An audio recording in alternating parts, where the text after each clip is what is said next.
So ito mga boss, lahat ng adjust ginawa ko na dito. Ganun pa din ang problema niya. Ang problema nito ay running clutch. So yung tipong kahit tinapakan mo yung cambio niya, pag piniga mo, tatakbo pa din siya. So running clutch ang problema nito. So ang gagawin natin dito, kasi nga na-adjust ko na ito, yung sa adjuster niya dito, walang epekto. So ang gagawin ito, tatanggal ito yung kanyang crankcase cover, tapos atin na itong titingnan sa loob kung ano yung problema nito. Yan, natanggalin natin yung kanyang tawag ito, kanyang footrace. Yan, tanggalin natin yan. Tapos tatanggalin natin yung kanyang tambutso. Yung tambutso, tanggalin natin to. Yung tambutso, tanggalin natin yung tambutso na yan. Yung tambutso para maluwag, katanggal natin yung kanyang crankcase. Ayan, natanggal ang kanyang tambutso. Yan na, saka ang kanyang footrace. So ngayon maluwag natin tanggalin itong kanyang crankcase. Yan, crankcase cover niya, tanggalin to sa may clutch side.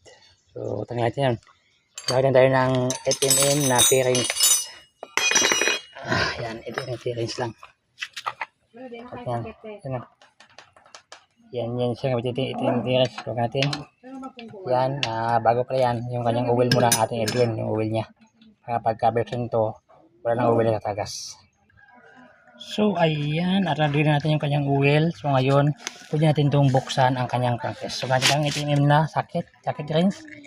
Buksan natin yung kanyang crankcase. Buksan to. Yan. Buksan natin. Kasi yung kanyang oil din na. Kung may lalabas ng oil dito, so konti lang yan. Yan. Buksan natin yung kanyang bolt na 8mm ang kanyang sukat. Gamit lang kayo ng Terence na 8mm. Ilang bolt naman to.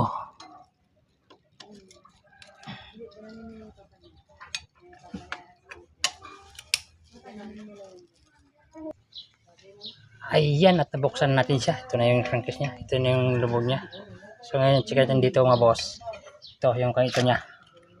Dito mga boss ito. Check dito kung bakit na talagang kung bakit siya naka-running clutch, kung bakit full adjust na, hindi pa din siya naka-convert siya ng running clutch at full adjust na. So ito kasi siya mga boss, ito kasi yung adjuster nito, ito yung tumutulak dito. Yan, ito siya. So check natin to kung anong gawin dapat gawin dito para magkaroon siya ng clutch. Ito kasi ang problema ito ay running clutch. So yan, abangan nyo at gawin ko muna kung tingnan ko anong dapat gawin dito para magkaroon siya ng clutch na, kasi running clutch na siya.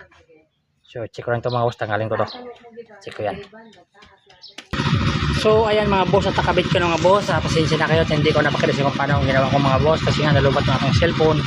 So yan ang ginawa ko dito mga boss, kanya adjuster mga boss, ay nagyan ko siya ng maliit na washer. Yung washer yung kasyang-kasya doon, yung washer ng 1/4 na bolt, yun ang kasyang-kasya. Maliit lang siya. Lagyan ko sa loob ng washer para pag inapakan mo yung cambio niya, matutulak niya yung pinaka-toaster ng clutch niya. Yun, abutin niya, kasi hindi niya abutin kasi full adjust na nga, hindi niya abutin kasi sa katagalan siguro nabawasan na yung tumutukod sa kanya. So yun, basta ang ginawa ko mga boss, talagang lagyan ko siya ng washer. So ngayon check natin to, so kung talagang okay na ba siya. Tingnan natin muna kung mayroon siyang clutch. Kung yung dati ay pagka nakakambyo siya, tapos pakan mo yung cambio niya, tigaan mo yung kanyang accelerator, ay tumatakbo pa din siya. So mga clutch, running clutch. So ngayon check natin. So pandahan muna natin yung ating rotos testing natin. So nagawa na yung sulinak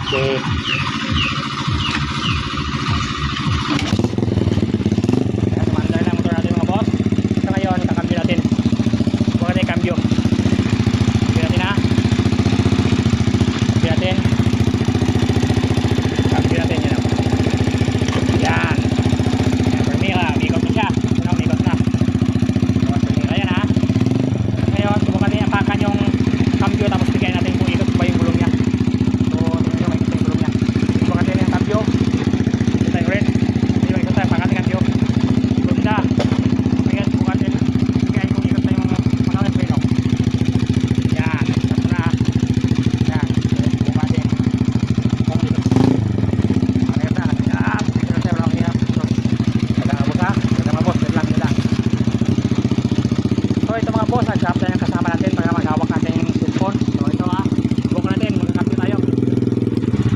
Ayan, walang gasolina, patay na. So di natin ma-check pala kasi walang gasolina, naubusan ng gasolina. Ang gasolina yung tangke niya. Wala talagang laman yung gasolina. Di ma-check. So ngayon, dito lang tayo, sa manual lang tayo. Wala na ang gasolina. Ayaw na yung start to. Subukan ko yung kapya. Subukan ko yung kambya.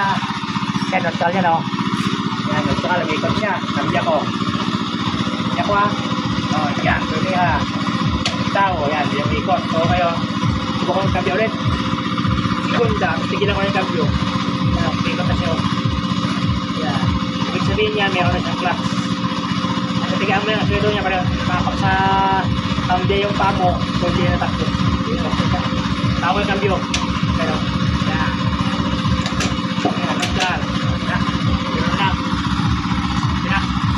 Yun lang ating ginawa mga boss.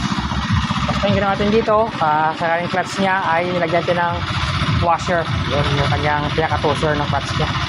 Yun lang ginawa natin salamat sa panonood at galbi sa ating lahat. Don't forget to subscribe and follow mga boss. Thank you for watching.